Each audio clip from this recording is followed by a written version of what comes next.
মনের মতো হয়নি, তাই বিয়ের ৩.৫ বছর পর মেয়েকে স্বামীর কাছে রেখে বাপের বাড়ি চলে যান স্ত্রী।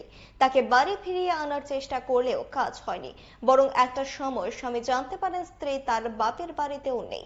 এরপরে মানসিকভাবে ভেঙে পড়েন বটতলা বাজারের সবজি ব্যবসায়ী রাকেশ সাহা। স্ত্রীর ঘর ছেড়ে চলে যাওয়াকে তিনি আর মেনে নিতে পারেননি। শেষ পর্যন্ত রাকেশ মৃত্যুকে বেছে নেন। রাকেশের শ্বশুর বাড়ি বাধারঘাটে। এখন রাকেশের কন্যা সন্তানটি তার দাদুর বাড়িতে আছে, কিন্তু তার পাশে নেই মা এবং বাবা। ওই ছেলেটার সঙ্গে আপনাদের সঙ্গে কোনো যোগাযোগ হয়েছে না? আপনারা জানাইছেন? আমরা থানায় জানাইছি, জিজ্ঞেস করছি, আবার গিয়া বলে দিয়েছি মেয়ে করে।